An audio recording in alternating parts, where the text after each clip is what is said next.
Welcome to today's presentation, where the college is happy to present its new CCP.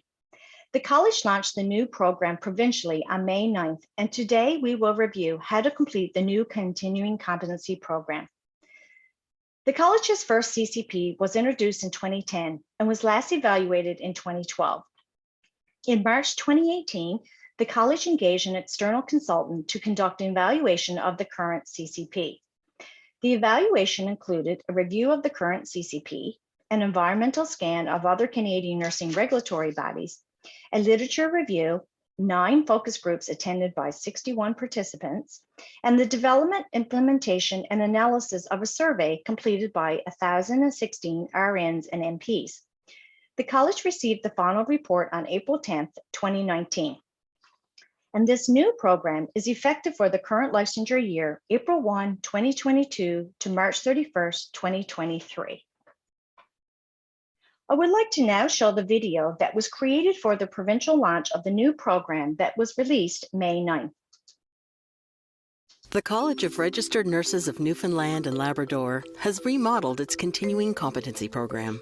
You are always learning in your dynamic role, growing your knowledge and your competency in countless situations, adapting to the demands of an ever-evolving field. The new CCP allows you to get credit for what you learn each day. The red tape of verifications, signatures, and paper forms are no longer. The new program is designed to be efficient for nurses and beneficial to the public. Throughout the year, as you learn, your 24 CCP hours can immediately be logged and instantly recorded using the new MyCCP online portal. From the transformation of patient care to scientific advancements, the College of Registered Nurses knows that your profession is constantly progressing. What you learn and how you record it is progressing as well. The college's remodeled Continuing Competency Program. Lifelong learning for lifelong care. The new CCP is based upon 2 principles: individual competence and self-reflection. And individual competence involves the ongoing ability to integrate and apply the knowledge, skills, and judgment and personal attributes required to practice safely, competently, and ethically in a practice setting, and maintaining those competencies acquired. Maintaining continuing competence involves continuously linking the standards of practice, the code of ethics, and lifelong learning with reflective practice activities to one context of practice. For self-reflection, nursing is a reflective practice whereby RNs and MPs engage in a process of learning from one's experiences, reconsidering and rethinking their previous knowledge, and adding new knowledge to inform one's practice. And reflective practice is a hallmark of continuing competency, whereby RNs and MPs take time to thoroughly reflect on their knowledge, skills, actions, and attributes, and continually change their learning needs. The college's Continuing Competency Program is just one part of this reflective process. The CCP is further underpinned by a number of assumptions. CCP increases public confidence in the nursing profession. Public interest and safety are best served when RNs and MPs continually enhance their knowledge, skills, and judgment. And competency is about understanding of one's strengths, limitations, and relationship to the profession. Accurate self-assessment and reflection are the foundation for addressing competency gaps and to engage in lifelong learning that is the hallmark of professional life. The college conducted a public survey in spring 2021, and nearly 96.6% of the public agreed that RNs and MPs should be required to update their knowledge and skills each year. Further details on the principles and assumptions that underpin the new CCP can be found in the CCP framework on the CCP webpage of the college's new website. So let's look at some of the new changes with the program. The college has eliminated much of the red tape that existed previously. Completing the self-assessment and learning plan has become informal reflective exercises. There are a number of questions in the CCP guide that will aid you in these exercises, and the CCP guide was created to help you navigate how to complete the 6 steps, and this can be found on the CCP webpage. You should reflect on your practice setting and identify learning that is required for your nursing practice and your practice setting.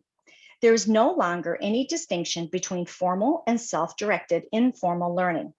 You log all the learning that you participate in.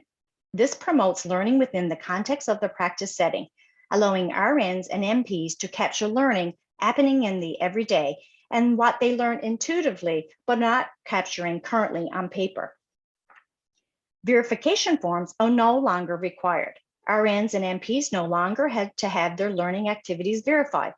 This means that a verification form is no longer required to be signed. You log your learning activities online in MyCCP, located under MyCRNNL. RNs and NPs complete the same CCP requirements with the same number of hours. Both RNs and NPs must complete 24 hours of learning activities and the same 6 steps. So here are some examples of learning activities. Learning hours are still calculated as 1 learning hour per 1 clock hour of learning activity. For each learning activity, it is the responsibility of the individual RN or NP to reflect on how the learning activity is important to their practice and accurately record the number of hours in which learning occurred.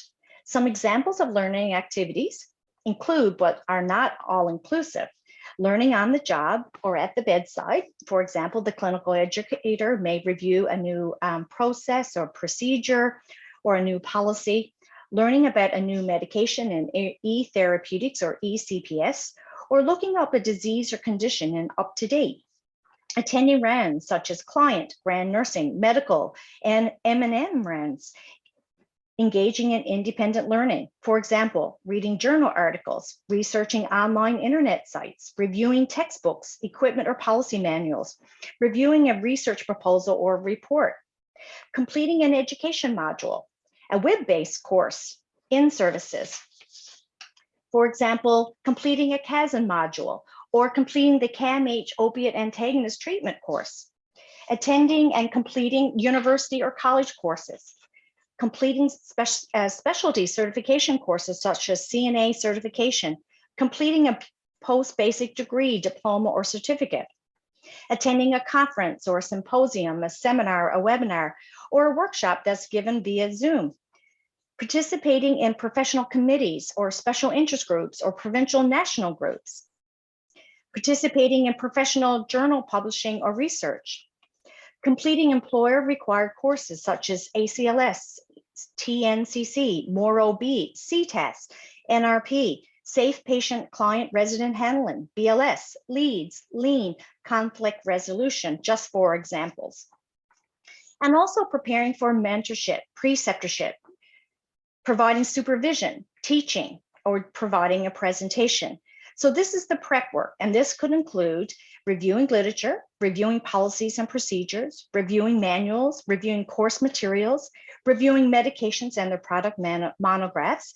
So it is the prep work involved in preparing to be a preceptor, mentor, or to provide supervision to new or novice nurses, or to teach a course, or to deliver an orientation or present to a committee or conference.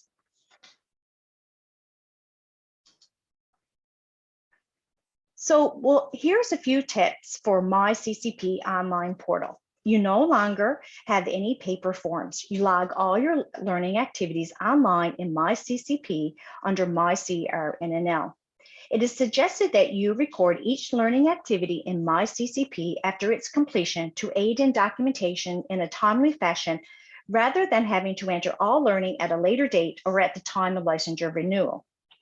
You require 24 hours for the new CCP, but you are not limited in the amount of learning you engage in throughout the year. You can only log 24 hours. You also can edit the entries that you have in MyCCP. And for the CCP audit, there is no longer a requirement to submit documentation for the CCP audit. Everything is recorded in MyCCP, and staff will use this material for future audits. Next are some key regulatory changes. As I said before, there is the same CCP requirements for both RNs and NPs. And you must complete and log in MyCCP online portal all CCP steps in order to maintain or obtain a license to practice. And for those members who are non-practicing members, including members on maternity, sick or disability leave, members who let their membership lapse, or members who resign their CRNNL membership and are applying to renew a license, they must meet CCP requirements for the 12-month period immediately preceding the application for licensure renewal.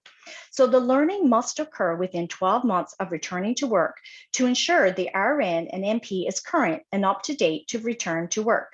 So what this means is for those people now, for example, on mat leave who are off for 18 months, then the 24 hours of learning must be completed 12 months within that 12-month period before you go to renew your license. And RNs and MPs and other applicants issued a practicing license after April 30th will have their learning hours prorated. The total number of required learning activities shall be calculated as 2 hours per month for each full month remaining in the licensure year. And you will see the number of hours that will be required at the licensure renewal for the next licensure year on MyCRNNL. And so, for example, an RN applies to renew their license after being on mat leave on August 8th. First, the RN would need to have completed and logged their 24 hours. The RN must have completed the CCP steps and the learning within the 12 months preceding their application for a license to practice to return to work. At licensure renewal for the upcoming year, the number of required learning hours would be prorated, calculated as 2 hours per month for each full month remaining in the licensure year. So in this example, the RN returns to work and applies for a license on August 8th. That nurse would be required to complete 16 hours of learning at licensure renewal because there's 8 months remaining in the licensure year and times by 2 hours, which would give 16 hours. Next, inclusion in the CCP audit will occur automatically via random selection of registrant entries in the online MyCCP. RNs and MPs MyCCP portal entries may be audited by CRNNL at any time during the licensure year. Now we're going to review how to complete the 6 steps in the new CCP. There are 6 steps in the new CCP. Conduct your self-assessment, which is an informal process. Identify your learning needs. This is an informal process. Complete and evaluate the impact of each learning activity. Record 24 hours of learning activities on MyCCP online portal. Complete a summative evaluation and the CCP audit. Here are some things to consider when completing the new program. As you complete the CCP steps, take time to carefully reflect on your current practice setting and consider how your nursing practice and roles are changing and evolving, how your standards of practice and code of ethics are the foundations for expected nursing practice and will assist you in reflecting on your current practice, how the learning activities you chose will support the development of new nursing competencies for you, how you will evaluate learning activities undertaken to complete the CCP steps, and these will enhance your professional practice. Step 1 is conduct your self-assessment. Completing your self-assessment is an informal process, as I just said. This step is now a reflective exercise and does not need to be recorded. Conducting a self-assessment allows you to strategically think about and reflect on your professional practice within your practice setting to help determine your personal and your practice strengths. It helps you select the competencies to improve or to acquire, and that's those knowledge, skills, judgment, and personal attributes. And it helps you to focus your selection of learning needs or interests, things you want to learn about or are curious about for the upcoming year. And you can start this by first reviewing your standards of practice and your code of ethics. Then you can reflect on your practice within your practice setting. So it's your professional practice within your setting. Think about the individual competence and your individual competence, those knowledge, skills, and judgment you currently possess, and what you would like to learn more about. Think about your current practice setting, your patient, client, resident population, your colleagues, and members of the interprofessional healthcare team. Think about the nursing practice and roles that you possess and how both are changing and evolving. Think about the collective roles that encompass your practice. Think about the interactions and behaviors as an RN and NP within the collaborative interprofessional team. And here are some tips for completing step 1. Complete your self-assessment early in the licensure year after you have completed your annual renewal. So a suggestion is to conduct your self-assessment, that informal reflective exercise, early in April. And remember, this is a reflective exercise and does not need to be recorded in MyCCP. And then in step 2, identify your learning needs. Again, this step is a reflective exercise and does not need to be recorded. There is no formal learning plan. So identify from your self-assessment learning needs and topics you may want to learn more about for the licensure year of April 1 to March 31st. Consider asking yourself, what learning opportunities foster professional growth? What do I need to learn to enhance my practice? What can I learn to positively impact client care or services in my practice setting? What do I want to learn about? What am I curious about related to nursing practice? Or if you're in another domain, administration, education, research, or policy. So these are dependent on your domain of practice and what your role is in your practice setting. Is there information from your peer feedback, performance appraisals, feedback from formal education courses that may help to identify specific learning needs? So hopefully these questions will help you identify some things that you want to learn about in this licensure year.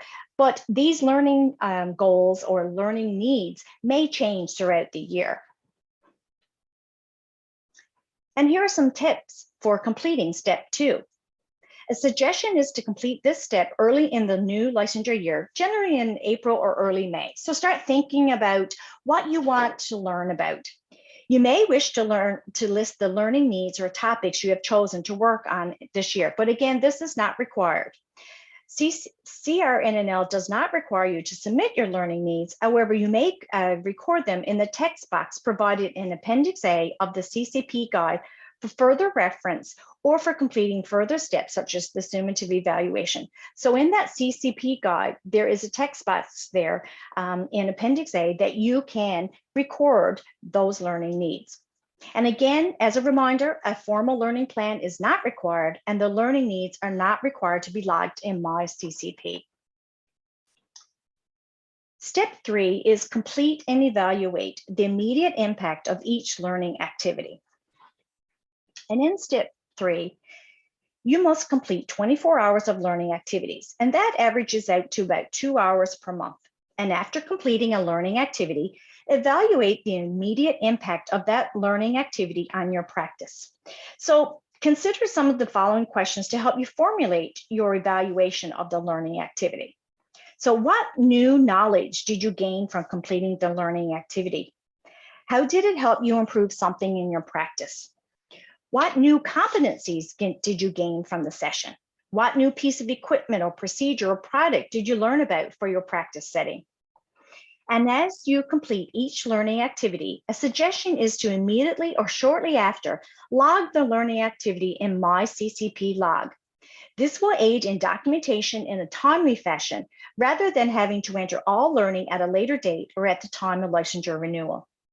You can use your iPhone, your iPad, or your PC to do this. And all learning counts, but it must be related to your nursing practice. However, there is no longer any distinction between formal and self-directed learning activities. And a list of possible learning activities is found in Appendix B of the CCP guide. Step 4 is record your 24 hours of learning in MyCCP. And all fields are required to be completed in order to log your learning activity. And often step 3 and 4 are completed together.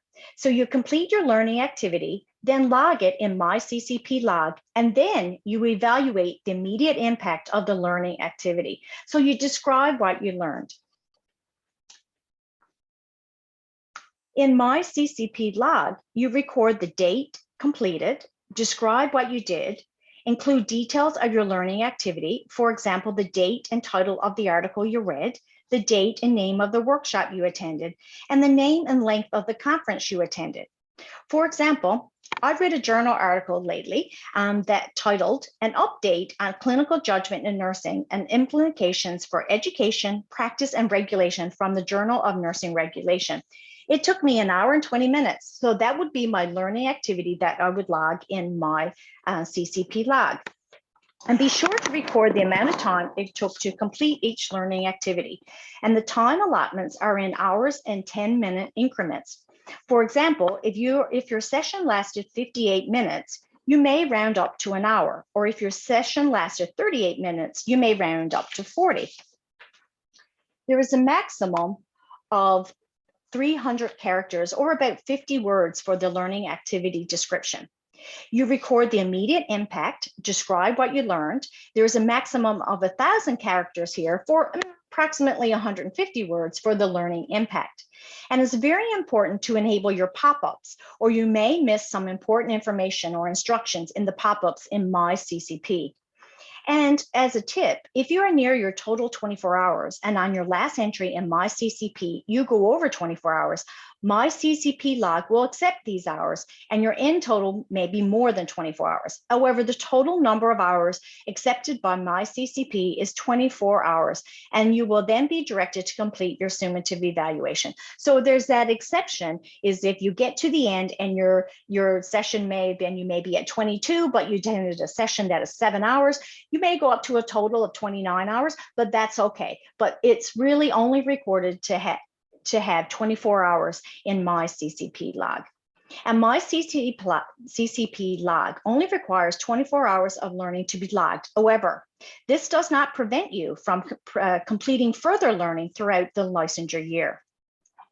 And again, a suggestion is to record your reflection as soon as possible after each activity, so you can identify the immediate learning or new knowledge gained from the learning activity. You may not want to wait and have to log all that information at the time of licensure renewal.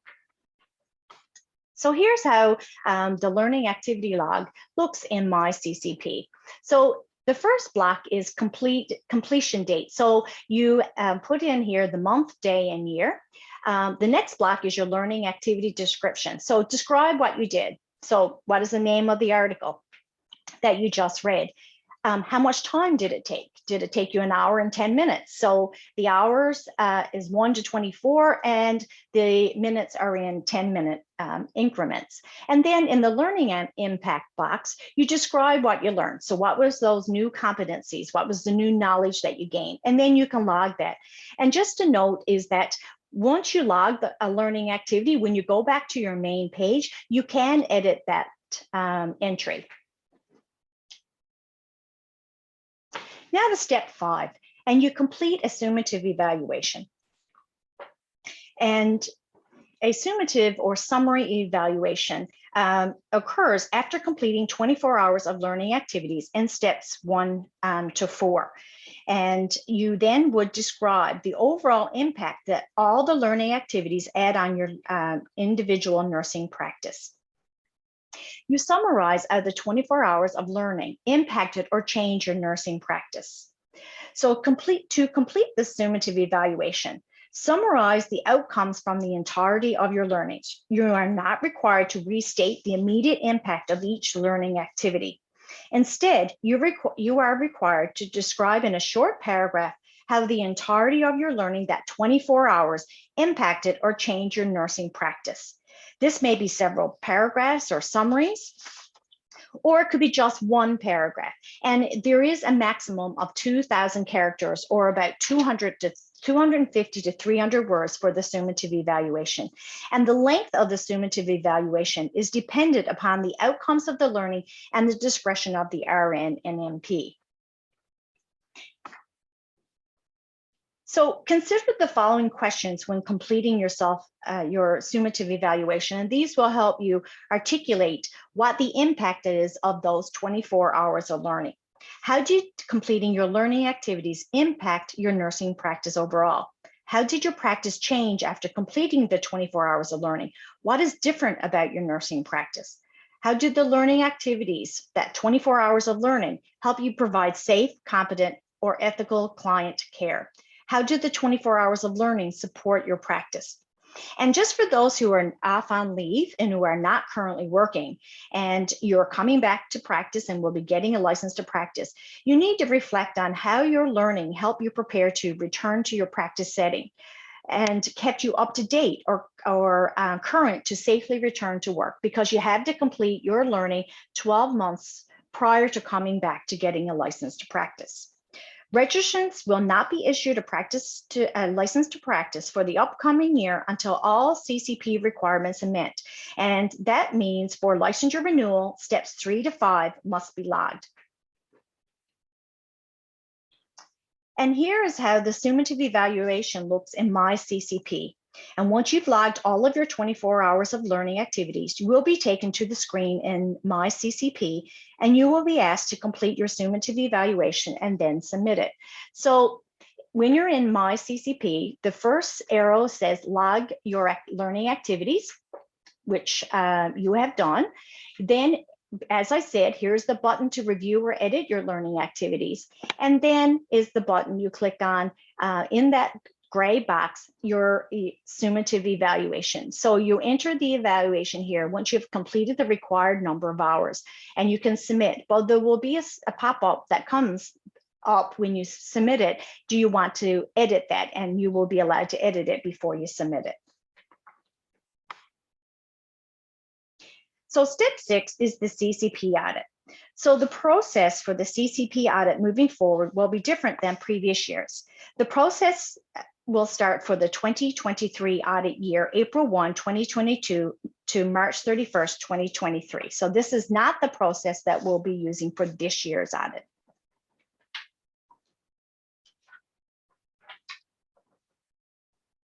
All RNs and NPs complete the CCP annually, and all CCP requirements are now recorded online within MyCCP log under MyCRNNL. And once you finalize and submit your log entries and summative evaluation, MyCCP is locked and the information cannot be edited. Information submitted in MyCCP will form the basis for the content that is used for the CCP audit, and no further information will need to be entered or submitted. An inclusion in the CCP audit will now occur automatically via random selection of registrants' entries in the online MyCCP, and may occur at any time during the licensure year. After the audit is completed, the RN or MP will receive notification on the outcomes of the audit, and there's no exemption for the audit. And if you want further information on the audit, you can refer to the CCP framework for more information, and this is located on our CCP webpage. We have developed a number of complementary resources that will help you to complete the CCP steps. And so to aid the registrant in successfully completing the CCP requirements, the college has developed a number of complementary resources. And these can be found on the CCP webpage of the college's website. And as I mentioned several times throughout the presentation, is the CCP guide. It's has a number of tips of how to navigate and complete the 6 steps. And then we have education sessions, and then we have an online resource such as the frequently asked questions, and that's on our webpage. And for those who may not have seen our new website, here's the college's new website homepage. To find the CCP webpage, you can use the search engine icon at the top, or click on the distorted lines icon called a hamburger and go to practice, and then click on continuing competency. And the college has recently added a number of social media platforms to communicate with RNs and MPs. So we now have a Facebook account, we have a Twitter account, we have an Instagram. account. And you may receive notifications about CCP or introductions to the new program on these social media platforms. To view our archive video of today, you can go to YouTube. We are physically located at 55 Military Road in St. John's. Our telephone number is there, including the 1-800 number. The address for our website is there, and also our new email address, and that's practiceteam@crnnl.ca. And through that email, you may connect with the practice team through that email. And also, you do get some information from us in the notes from the practice team, which you receive every first Monday of every month.